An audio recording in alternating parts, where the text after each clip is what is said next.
నమస్కారం సత్యం టీవీకి స్వాగతం।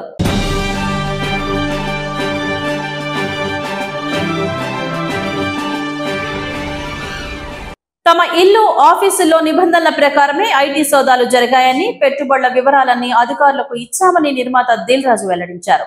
ఐటీ రైట్స్ తప్పుడు వార్తలు రాయొద్దని మీడియాను కోరారు। 2008 తర్వాత మళ్ళీ ఇప్పుడే నా ఇంటిపై ఐటీ రైట్స్ జరిగాయి, ఊహించుకుని ఏవేవో రాసేయొద్దు।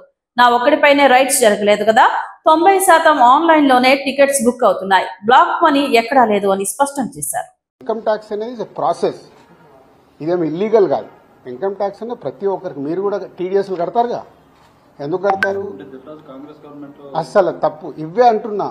రాంగ్ న్యూస్లు మీ ఇష్టంకి వచ్చినాయి అనేసుకొని ఏయడం ఎందుకు? అభిషేక్ అగర్వాల్ కూడా ఉన్నాడుగా, మైత్రి కూడా ఉందిగా, వాళ్ళకు ఉన్నదాని మీద 18 years అయింది। మా మీద సెర్చ్ జరిగి 18 years, ఏమో 2 years కాలే 3 years కాలే, అంటే ఆఫ్టర్ 18 years దిస్ వాళ్ళు ప్రొసీజర్, ఇన్కమ్ ట్యాక్స్ ప్రొసీజర్లోనే జరిగింది, ఎక్కడ ఏమీ లేదు। అనవసరమైన ఎక్కువ మీరు ఊహించేసుకొని హైలైట్లు చేయదు। ఓకే।